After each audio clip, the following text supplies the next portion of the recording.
Welcome back to target Gurukul. हाँ, स्वागत है आप सभी लोगों का हमारे ऑनलाइन लर्निंग प्लेटफॉर्म पे। आज हम लोग एमकॉम के एंट्रेंस एग्ज़ाम की तैयारी करेंगे। तो आप लोगों को एमसीक्यू की सीरीज़ मैं कंप्लीट करा रही हूँ। तो आज हमारा ये सेकंड सीरीज़ है जिसमें कि हम लोग एमसीक्यू सॉल्व करेंगे। इसके पहले हम लोग ने अकाउंट्स के एमसीक्यू को सॉल्व किया था और हम लोग ने बहुत अच्छे से देखा था कि किस तरीके से आप एमसीक्यू पे अपनी ग्रिप बना सकते हो। कोशिश करेंगे कि अभी इस बार वाले एमसीक्यू में भी आप अपनी ग्रिप बना पाओ।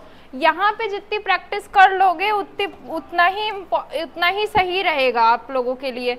लेकिन अगर आप लोगों ने यहाँ पे प्रैक्टिस नहीं करी तो ये डिफ़िकल्ट कि आप लोगों को मुश्किल आएगी। ठीक है, जैसे कि अब हमें यहाँ पे एमसीक्यू सॉल्व करना है। तो हमने जैसे कि कहा अकाउंट्स का पहले ले चुके हैं, अब बिजनेस लॉ की बारी है। तो बिजनेस लॉ में अगर हम देखें तो ये हमारे मिक्स चल रहे हैं। तो अभी अगर हमें देखें तो बिजनेस लॉ का ही एमसीक्यू मिल गया है। ठीक है, पहले देखते हैं क्वेश्चन में क्या लिखा है। The principle of insurance that states that the insured should not collect more than actual cash value of loss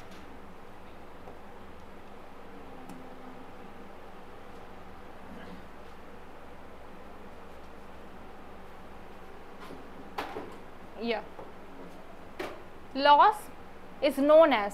ठीक है, अब ध्यान से सुनो। स्पेशल कॉन्ट्रैक्ट हम लोग ने पढ़ रखा है। बीकॉम के जो मेरे स्टूडेंट्स हैं और जो एमकॉम के एंट्रेंस एग्जाम की तैयारी कर रहे हैं वो भी अच्छे से जानते हैं कि मैम ने इंडेमनिटी के बारे में अच्छे से पढ़ा दिया है। तो हमारे जो स्पेशल कॉन्ट्रैक्ट्स हैं उसमें आता है इंडेमनिटी, प्लेज और बेलमेंट, ये तीन चीज़ें आती है, राइट। तो इनमें से ये बोला जा रहा है कि ऐसा कौन सा प्रिंसिपल है जिसमें इंश्योरेंस में इंश्योर्ड कलेक्ट नहीं करता है एक्चुअल कैश वैल्यू लॉस, अगर उसको लॉस हो गया। इंडेमनिटी का पहले कॉन्सेप्ट समझ लो, इंडेमनिटी है क्या। इंडेमनिटी का मतलब है कि एक बंदा है और उसको चाहिए, मान लो कुछ पैसा चाहिए, ठीक है। फिर उसके बाद में अगर उसको यहाँ पे बी ने कुछ पैसा दिया, ठीक है, और आगे आने वाले समय में इसने बिजनेस स्टार्ट कर दिया। बिजनेस स्टार्ट करने के बाद में यहाँ पे इसको क्या हो गया, लॉस हो गया, ठीक है। या फिर एक काम करो, इसको लिख लो फायर, ठीक है। यहाँ पे फायर, उसके बिजनेस में फायर हैपन हो गई और ये एक ऐसा मतलब एक ऐसा अबनॉर्मल लॉस है, अबनॉर्मल लॉस है जिसको कि हम अवॉइड नहीं कर सकते थे। तो अब यहाँ पे ए का पैसा कौन लौटाएगा, तो ए का पैसा वो बंदा लौटाएगा जिस बंदे ने इसके पहले कोई जमानत ले रखी होगी। तो अब इंश्योर्ड का वैल्यू कौन देगा, ठीक है। तो एक इस तरीके का रहता है यहाँ पे कॉन्सेप्ट। तो अभी ये जो कंपनी है वो लौटाएगी, ठीक है, जिसने उस बंदे को कहा है, उसका इंश्योर्ड लिया है। तो यहाँ पे एबनॉर्मल को कौन कवरिंग करेगा, वो कंपनी इंश्योरेंस का पैसा देगी तो क्लेम हो जाएगा, उसको बोलते हैं। तो जो आंसर हो जाएगा हमारा वो इंडेमनिटी होगा।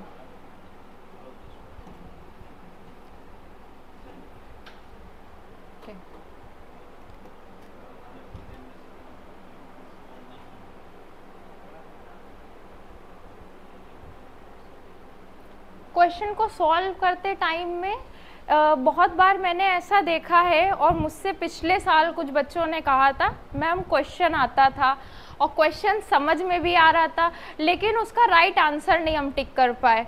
ऐसा इसलिए होता है, कभी कभी आप लोग क्वेश्चन को जो है ढंग से नहीं पढ़ते हो। मान लो कभी कभी क्वेश्चन में लिखा है which is not a feature of this particular thing, तो आपने उसको पढ़ा विच इज़ फीचर। अब आप एमसीक्यू जब सॉल्व करोगे तो जो ऑप्शन होगा जो उसमें राइट आंसर नहीं है वो आप टिक करके आ गए, घर आए बैठे सोचा उसके बारे में, रॉन्ग निकला। ये सारी चीज़ों को आपको समझना पड़ेगा और ये तभी आप समझ पाएंगे जब एमसीक्यू की ज़्यादा से ज़्यादा प्रैक्टिस करेंगे। अगर आप एमसीक्यू की ज़्यादा से ज़्यादा प्रैक्टिस नहीं करते हैं तो मेक श्योर कि आपका जो एमसीक्यू है वो अच्छे से नहीं हो पाया, जिसकी वजह से आपके जो एक्सटर्नल एग्ज़ाम है उस पर इफेक्ट करेगा। ठीक है, नेक्स्ट क्वेश्चन पढ़ते हैं। In economics, demands refers to, demand का कॉन्सेप्ट बहुत अच्छा है। इसमें 3 चीज़ें हम बोलते हैं। डिमांड के कॉन्सेप्ट में हम हमेशा एक चीज़ बोलते हैं, देखो मैं इसको एक एग्जांपल के साथ में समझाती हूँ। मैं और आप दोनों ही चाहते हैं कि हमारे पास में एक अच्छी सी मर्सिडीज़ हो, लेकिन हम मर्सिडीज़ को ख़रीद नहीं सकते ड्यू टू मेरे पास में कुछ पैसे की कमी है, और ड्यू टू आप लोग इसलिए नहीं खरीद सकते क्योंकि मे भी हो सकता है आपके पास ड्राइविंग लाइसेंस नहीं हो, या फिर आपके पास भी मेरी तरह पैसे नहीं हो। तो मर्सिडीज़ आपको मुझको चाहिए, लेकिन मेरे पास में परचेज पावर नहीं है, वो चीज़ खरीदने के लिए पैसा नहीं है। ठीक है, क्या मेरी इच्छा शक्ति है? हाँ जी, मेरी इच्छा शक्ति है, विल तो है मेरे पास में खरीदने की। जो लोग मेरे बाकी के दोस्तों के पास में मर्सिडीज़ है, तो क्या मैं उनसे, मेरी डिज़ायर है खरीदने की? हाँ जी, मेरी डिज़ायर भी है वो सामान खरीदने की। क्या मेरे पास में पैसा है? नहीं, मेरे पास में पैसा नहीं है। जब मेरे पास में पैसा नहीं है तो ये तीनों चीज़ें अगर मेरे पास में हो जाएगी तो मैं मर्सिडीज़ नहीं खरीद लूँगी। तो ये जब मर्सिडीज़ मैं खरीद सकती हूँ तो उसको बोलते हैं डिमांड। लेकिन इनमें से कोई 3 में से कोई एक कंपोनेंट अगर मेरे पास में नहीं होगा तो मैं नहीं खरीद पाऊँगी, और जब मैं नहीं खरीद पाऊँगी तो डेफिनेटली ये चीज़ डिमांड नहीं कहलाएगी।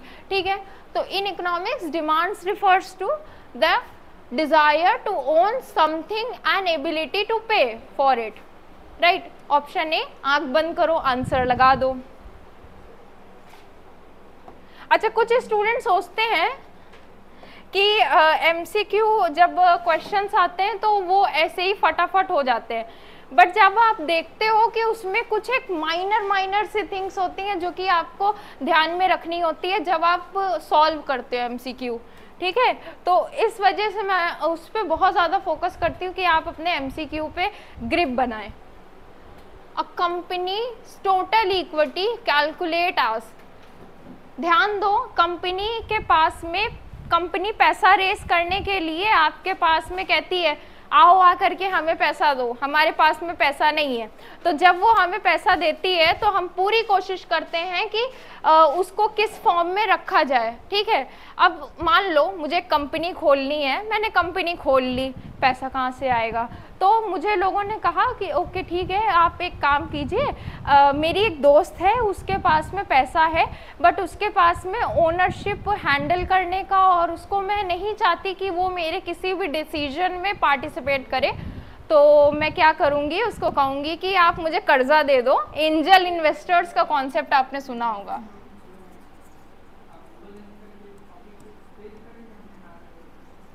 ठीक है, मैं उससे कहूँगी पैसा दे दो, पैसा देने के बाद में हम अपना स्टार्टअप कर देंगे। ठीक है, तो कंपनी में भी कुछ इसी तरीके से होता है। जो लोग सो कॉल्ड हमारे डिबेंचर्स होल्डर्स होते हैं वो हमें कर्जा दे देते हैं और उनका कोई भी डिसीजन मेकिंग पावर हम उनको नहीं देते। तो जो हमारे डिबेंचर्स होल्डर होते हैं, ठीक है, डिबेंचर्स प्लस कुछ लोग ऐसे होते हैं कि नहीं, आप कंपनी में हो, हमें भी डिसीजन मेकिंग पावर चाहिए, तो हम भी आगे बढ़ेंगे, तो हम भी डिसीजन लेंगे, तो उनको हम इक्विटी में रखते हैं, तो हम उनको शेयर्स में रखते हैं। अब ये 2 चीज़ें मिल करके हमारी बनाती हैं ओवरऑल कैपिटल। राइट, तो जैसे कि अगर हमें यहाँ पे कैपिटल की बात करें तो ये यहाँ पे आ जाता है। ठीक है, तो अब हम क्या कर सकते हैं, टोटल इक्विटी पूछ रहा है हमसे, इक्विटी कैसे निकलती है? अब ध्यान से समझने की कोशिश करो। मैंने बोला टोटल असेट कैसे निकलता है, तो आप बोलोगे मैडम टोटल असेट ऐसे निकलता है कि हम इक्विटी प्लस लायबिलिटी को जोड़ देते हैं। ठीक, this make sense, equity plus liability को जोड़ देते हैं। ठीक है, अब मुझे यहाँ पे क्या निकालना है, टोटल इक्विटी, इस पार्ट को निकालना है, बना लो क्वेश्चन मार्क, निकाल लो। टोटल असेट में से लायबिलिटी जो है वो यहाँ पे आ जाएगी। जब कोई चीज़ प्लस में होती है तो हम उसको लेकर के इधर आते हैं, तो अपोजिट साइड में माइनस बन जाती है, सिंपल मैथ्स का फॉर्मूला। ठीक है, माइनस कर लो, इक्विटी को साइड में लेकर के आओ, तो ये यहाँ पे आ जाएगा। टोटल असेट में से टोटल लायबिलिटी माइनस कर दो, सिंपल हो गया।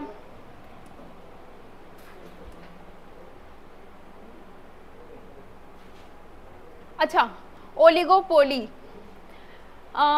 ओलिगोपोली को समझाने के लिए मैंने एक बहुत बड़ी सी क्लास ली है। आप एमकॉम के कोर्स में जब देखेंगे तो आपको पता चलेगा कि ये किस तरीके से क्लास मैंने ली थी। ठीक है, मैंने ओलिगोपोली के लिए एक बहुत अच्छा सा एग्जाम्पल दिया था। आप लोग रोज़ जो है hair and care hair oil, ठीक है, और लैक्मे की लिपस्टिक या कोई भी और भी कॉस्मेटिक का नाम मैं ले सकती थी। अभी इस समय कौन सा कॉस्मेटिक ज़्यादा अच्छा चल रहा है?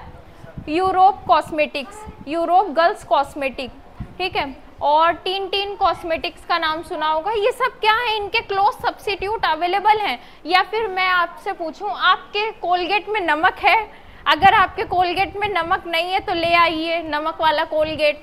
या फिर आपके दांत साफ नहीं हो रहे हैं, या फिर आपको क्लोजअप ले करके आना है। ये सारे एग्जाम्पल ओलिगोपोली के हैं। ठीक है, ओलिगोपोली मतलब जहाँ पे फ्यू सेलर्स अवेलेबल हैं आपके चीज़ों के लिए। ठीक है, ओलिगोपोली का ओरिजिन कहाँ से हुआ? Poly means seller, oligo means few. ठीक है, अब यहाँ पे इसको पढ़ लो, कौन सा आंसर राइट होगा? A market forms in which a market industry is dominate by small numbers of seller. तो ये आंसर एकदम राइट हो जाएगा। अब हमको ये आंसर समझ में नहीं आ रहा है तो इसको कैसे करेंगे? वन बायर, एक बायर है तो ऐसा तो तभी होगा जब सिंगल मोनोपॉन्सी होती है। ठीक है, एक ही सेलर होता है, एक ही बायर होता है। ठीक है, अब वन सेलर, अब यहाँ पे मोनोपोली हो गई। अनलिमिटेड सेलर एंड बायर, ये परफेक्ट कंपटीशन में होता है। जब इनके फीचर्स निकाल लिए तो small numbers of seller right answer हो जाएगा। क्वेश्चन पेपर जब आपको मिलेगा तो माय डियर स्टूडेंट्स, मैं आपको बता दूं, जब क्वेश्चन पेपर मिलेगा तो ऐसे ही बड़े बड़े ऑप्शन मिलेंगे। आपको कीवर्ड्स को ध्यान में रखना है। क्वेश्चन इसी तरीके से सॉल्व कीजिएगा, सॉल्व होगा। और इस तरीके के ही क्वेश्चंस आते हैं, मेक श्योर इसी तरीके के क्वेश्चन आते हैं। आई डोंट थिंक सो कि इससे ज़्यादा कुछ और डिफिकल्ट देंगे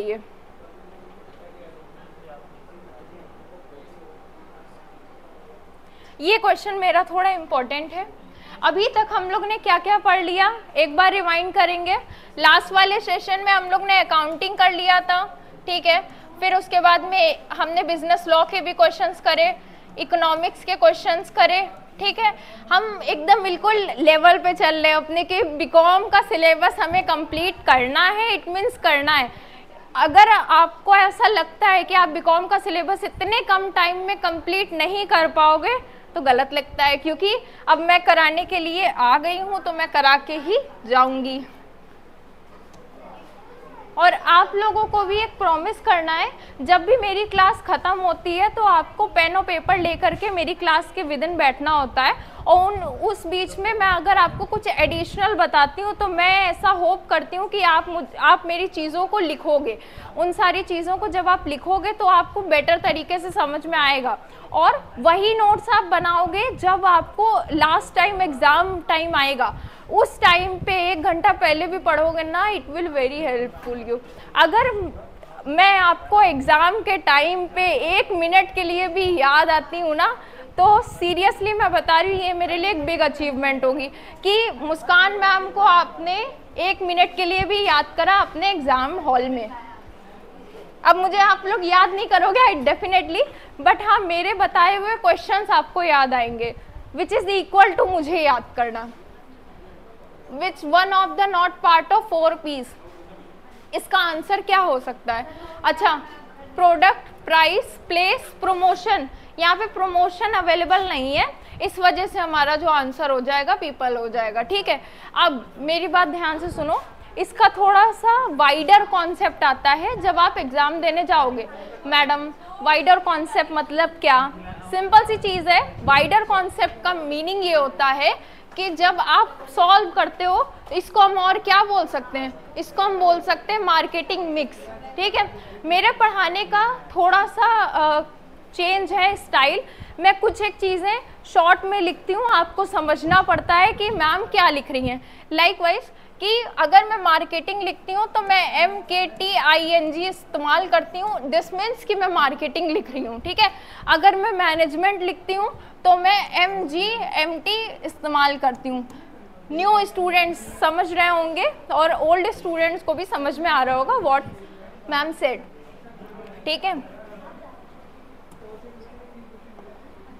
ठीक है, तो इसका आंसर पीपल हो जाएगा। अच्छा, इसको हम क्या बोल सकते हैं? मार्केटिंग मैनेजमेंट बोल सकते हैं, मार्केटिंग मिक्स बोल सकते हैं। यस मैम, मार्केटिंग मिक्स जरूर इसको बोल सकते हैं। मार्केटिंग मिक्स क्या हम, ये क्वेश्चन अब आप थोड़ा सा घर से स्क्रॉल करके लेके आइएगा कि मार्केटिंग मिक्स अगर हम 4P को बोलते हैं तो हम 5P ऑफ मार्केटिंग को क्या बोलेंगे, 7Ps को क्या बोलेंगे। अगर हम 4P को मार्केटिंग मिक्स कहते हैं तो हम 5P और 7P को क्या बोलेंगे। इसके अलावा इस चैप्टर में से एक क्वेश्चन और आता है कि Philip Kotler father of marketing कौन थे, तो आंसर फिलिप कोटलर हो जाएगा, ठीक है। और उन्होंने बुक भी लिखी थी मार्केटिंग मेटाफ्यू, वो भी हो जाएगा, ठीक है। मेरे बहुत सारे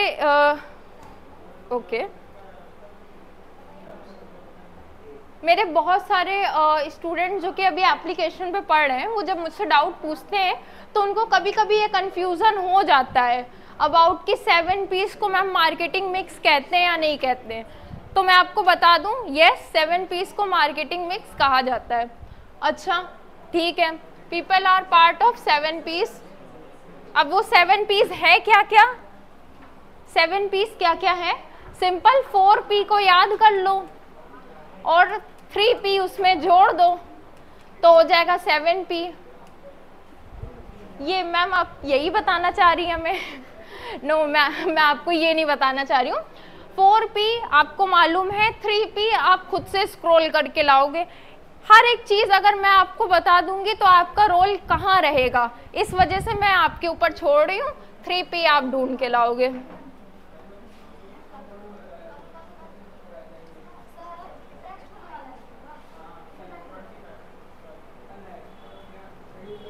लो, अभी जिस क्वेश्चन की हम लोग बात कर रहे थे वो क्वेश्चन आ गया। क्या क्वेश्चन आ गया है? Who is the father of modern marketing. ठीक है, अच्छा इन्होंने थोड़ा सा कंफ्यूज कर दिया ऑप्शन में। पीटर एफ ड्रकर दे दिया, अब्राहम मैस्लो दे दिया, रेमंड क्रोस दे दिया। अब मेरी बात ध्यान से सुनो, बहुत सारे स्टूडेंट्स होंगे जिनको ये नहीं पता होगा रिगार्डिंग कि इन सारे ऑप्शंस में ये कौन कौन से राइटर है, बट मैं हूँ यहाँ पे आप लोगों के लिए, तो डेफिनेटली मैं बता के जाऊँगी। जैसे कि पीटर एफ ड्रकर MBO के लिए हैं, ठीक है। अभी एक क्वेरी आई थी रिगार्डिंग मुझे एप्लीकेशन से, आप लोगों से ही आई थी। उन्होंने पूछा था कि मैम अगर पीटर एफ ड्रकर ने MBO का कॉन्सेप्ट दिया है तो FW टेलर ने कौन सा कॉन्सेप्ट दिया है। तो इसका आंसर है कि FW टेलर जो है वो हमारे साइंटिफिक मैनेजमेंट के जन्मदाता कहे जाते हैं। तो सिंपल है, उनका कॉन्सेप्ट अलग है और इनका कॉन्सेप्ट अलग है। और अगर आप जो बाकी के क्वेश्चंस देखो, अभी एक क्वेश्चन आया था रिसेंटली, मुझे अच्छे से नहीं याद है कि वो क्वेश्चंस एग्जैक्टली में क्या था, बट हाँ उस क्वेश्चन में ये चीज़ पूछी गई थी कि यहाँ पे इंडस्ट्रियल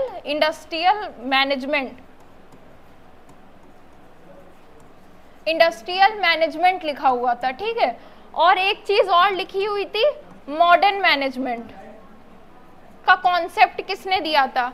अब बहुत सारे स्टूडेंट्स इसी में कंफ्यूज हो गए कि जब मॉडर्न की बात करी जा रही है तो हम साइंटिफिक ले सकते हैं, लेकिन जब हम इंडस्ट्रियल मैनेजमेंट की बात कर रहे हैं तो हमें हेनरी फियोल ही लेना पड़ेगा।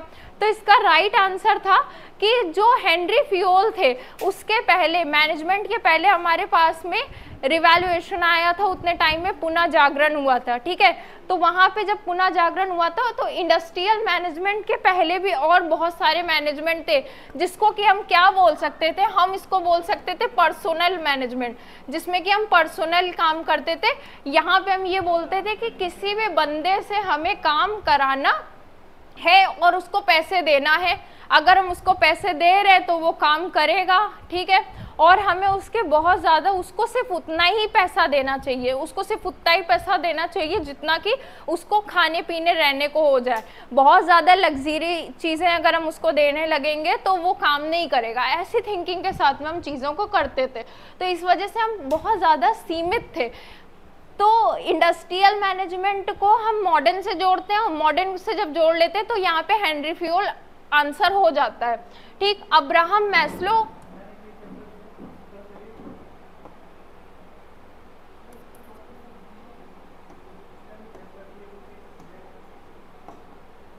ओके अब्राहम मैस्लो ने नीड हायरार्की थ्योरी दी थी। लास्ट सेशन जिन्होंने नहीं देखा है, मैं वापस से कहती हूँ, आप जाओ उसको विजिट करो लास्ट सेशन को। विदाउट दिस अगर आप यहाँ पे जंप करते हो तो बहुत हद तक ऐसा होगा कि आप लोगों के साथ में कि आप कर नहीं पाओगे, चीज़ों को कोप अप नहीं कर पाओगे, क्योंकि आपको लगेगा मैम न्यू पढ़ा रही हैं। ठीक है, इस वजह से अब्राहम मैस्लो, मैंने बताया था कि आपको नीड की थ्योरी दी थी, नीड हायरार्की थ्योरी दी थी, जिसमें कि उन्होंने बताया था मोटिवेशन फैक्टर्स बताए थे। ठीक है, अच्छा उसमें उन्होंने और भी कुछ अलग से स्टेजेस बताई थी। एक स्टेज को कंप्लीट हो जाने के बाद हमारी दूसरी स्टेज आती है, इस वजह से, राइट। तो अभी अच्छा रेमंड क्रोस के बारे में हमें नहीं मालूम है, इसलिए हम इसको यहाँ पे इसको रॉन्ग करेंगे। ठीक है, और ये मालूम है, इसको रॉन्ग करेंगे, ये मालूम है, तो फिलिप कोटलर हमारे राइट आंसर हो जाएंगे।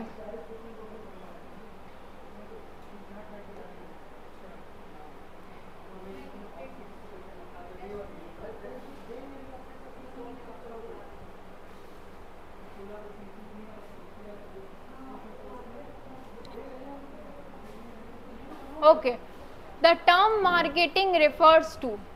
अब मार्केटिंग का क्या टर्म है, कैसे रिफर करते हैं? तो माय डियर स्टूडेंट्स, मार्केटिंग की आपकी ओवरऑल पूरी की पूरी क्लास डाली जा चुकी थी और आप लोगों ने अच्छे से उस चीज़ को पढ़ा था। तो एमसीक्यू इसका सॉल्व हो जाना चाहिए आपका। लिखा है promotion of the product. Yes, this is not an opening statement. ये ओपनिंग इसलिए नहीं हो सकता, ये मेजर फोकस नहीं है। हम सिर्फ और सिर्फ मार्केटिंग करें, कस्टमर को सेटिस्फाई नहीं करें, इस वजह से हम इस काम को नहीं कर सकते। ठीक है मैम, दूसरा ऑप्शन पढ़ लीजिए, focusing on sale and profit. अगर हम सिर्फ और सिर्फ अपनी सेल्स और प्रॉफिट को देखेंगे तो ट्रेडिशनल मार्केटिंग भी तो उतने टाइम वही हो रही थी, right. Standardization and implementation the organization process. हमें एक स्ट्रैटेजी बनानी पड़ेगी, इम्प्लीमेंट करना पड़ेगा ऑर्गेनाइजेशन प्रोसेस को, राइट। अब नेक्स्ट है set of activity delivers the customer value satisfaction. या दिस इज राइट आंसर। हाँ, कि मैंने कहा कि आपको एक ऐसा सामान डिलीवर करना है कि जहाँ पे प्रोडक्ट भी सेटिस्फाई हो रहा है, हम नीड्स को भी बता पा रहे हैं और चीज़ों को भी जो कस्टमर्स हैं उनको दे पा रहे हैं, राइट। तो आपने यहाँ पे राइट आंसर जो हो जाएगा ऑप्शन डी हो जाएगा कि हमने यहाँ पे कस्टमर की नीड्स को सेटिस्फाई करते करते अपने प्रोडक्ट को बेटर क्वालिटी में बना लिया। अब जैसे कि अगर यहाँ पे मैं एक एग्जांपल दूँ कि आप एमसीक्यू सॉल्व करें, मैं कोशिश कर रही हूँ आपकी ग्रिप बन जाए, इन केस अगर आपकी ग्रिप नहीं बनेगी तो क्या मेरा यहाँ पे कोई दिस मेक सेंस? नो ना, इस वजह से हम यहाँ पे हैं। ठीक है, तो अभी तक अगर आपने हमारे इस चैनल को अगर सब्सक्राइब नहीं करा तो आप सब्सक्राइब कर लीजिए, और अगर आपने इस वीडियो को लाइक नहीं करा, अपने फ्रेंड्स के साथ में शेयर नहीं करा है, तो आप लोग क्या चाहते हैं? इतने सेल्फिश हैं क्या आप कि आप लोग खुद से अकेले अकेले एमसीक्यू सॉल्व कर लेना चाहते हैं और अपने दोस्तों के साथ में शेयर नहीं करना चाहते हैं? This is very bad thing, please उसको शेयर कीजिए। ओके, नेक्स्ट एमसीक्यू देखते हैं। This is not like that कि ये चीज़ें आप शेयर करोगे तभी बात बनेगी। दरअसल बात ये है कि जितना ज़्यादा आप लोगों से शेयर करोगे उतने ज़्यादा बंच ऑफ थॉट्स निकल करके आएंगे, और जब बंच ऑफ थॉट्स निकल करके आते हैं तो वो एक बेटर आउटकम बनाते हैं। ठीक है, अब 10 लोगों ने अगर वीडियो देखी तो 10 अलग अलग तरीके के थॉट्स आएंगे कि नहीं मैम ये वाला कॉन्सेप्ट ऐसा, मैं आपसे कुछ सीखूँ, आप मुझे कुछ बताएं, या फिर मैं आपको कुछ बताऊँ और आप कुछ नया तरीका मुझे बताएं। ये मेरा ऑब्जेक्ट होना चाहिए, right. Okay, is the key term of the AMA definition of marketing. अच्छा, AMA है क्या? आपके लिए एक होमवर्क है, आप बताएंगे AMA क्या है। जब आप ये वीडियो देखेंगे उसके कमेंट सेक्शन में आप बता दीजिएगा इसका फॉर्मूला क्या है। अगर आप इसका फॉर्मूला नहीं बता पाते हैं तो मैं मोस्ट प्रोबेबली समझूंगी आप पढ़ाई नहीं कर रहे हैं, राइट। तो AMA का फॉर्मूला आप बताएंगे, बाकी आंसर मैं बता देती हूँ। इसमें लिखा है डेफिनेशन में एक कौन सा की टर्म है, तो जब की टर्म देखते हैं तो मार्केटिंग से रिलेटेड डेफिनेशन है तो वैल्यू आ जाता है, राइट। ये हमारा अभी तक का लास्ट क्वेश्चन था जिसे कि हम लोग ने सॉल्व करा। अब आपका ये ड्यूटी बनता है, मतलब मेरा ड्यूटी अभी यहाँ से ख़त्म हुआ, अब आपकी ये ड्यूटी बनती है कि आप लोग अच्छे से प्रिपरेशन करो। अगर आपको वीडियो नहीं समझ में आती है दोबारा देखो, तिबारा देखो, ट्रिपल टाइम देखो। जब मैं पढ़ाई करती हूँ ना तो मैं कैसे करती हूँ मालूम है, वीडियो को पॉज करा, फिर उसके बाद में क्वेश्चन को सॉल्व करा। अगर क्वेश्चन सॉल्व करने वाला नहीं है तो ठीक है, अगर मुझे वो कॉन्सेप्ट मालूम है तो मैं स्पीड अप में करके देखती हूँ। बट अगर मुझे एक बेटर क्वालिटी लेनी है उस आउटकम से, उस इनपुट से, मैं यहाँ पे इनपुट डाल रही हूँ आप लोगों के लिए, आपको आउटपुट निकाल करके लेके आना है मेरे पास में। तो ये सारी चीज़ें तभी हैपन हो पाएंगी आपके और मेरे साइड से, दोनों साइड से डबल कंट्रीब्यूशन हो। और मैं चाहती हूँ कि इसमें ट्रिपल कंट्रीब्यूशन हो। ट्रिपल कंट्रीब्यूशन मीन्स मैं आपको पढ़ा दूँ, आप एप्लीकेशन पे जाके रेगुलर क्लास कर लें और फिर उसके बाद में जब आपका एग्ज़ाम हो तो आप एक मुझे बढ़िया सा फीडबैक दें। इतनी छोटी सी मेरी ख्वाहिश है तो प्लीज़ उसको पूरा कर सकते हैं हम लोग, राइट। तो अभी के लिए मैं इसको यहीं पे वाइंड अप करूँगी। मैं चाहती हूँ कि आप लोग अगर नए हों तो चैनल को सब्सक्राइब करो, और आपको कैसी लगी मेरी क्लास। इनकेस अगर आपको कुछ ऐड ऑन कराना है आप कमेंट सेक्शन में मुझे बताओगे कि आपको क्या चीज़ ऐड ऑन करानी है रिलेटेड विद दिस। और अगर आपको ऐसा लगता है कि ये कॉन्सेप्ट आपको नहीं समझ में आया, by the way of application, by the way of YouTube, आप मुझसे किसी भी तरीके से कनेक्ट हो सकते हो। मुझे बहुत अच्छा लगता है आपकी क्वेरी सॉल्व करने में, और अभी तक मेरा जो रिकॉर्ड रह चुका है क्वेरी सॉल्व करने का वो बहुत अच्छा रह चुका है, बिकॉज मैं 24 आवर्स आप लोगों की क्वेरी सॉल्व करने के लिए रेडी हूँ, बिकॉज एग्ज़ाम टाइम बहुत नियर है। अगर इस टाइम अगर आपने पढ़ाई नहीं करी तो आप कॉम्प्रोमाइज़ कर रहे हैं अपने आप से, और आपको अपने आप से कॉम्प्रोमाइज़ करने का मतलब है कि आपको आपकी मनचाही चीज़ नहीं मिल पाएगी, तो इस वजह से, राइट। तो अभी के लिए मैं इसको वाइंड अप कर रही हूँ। Thank you so much for visit.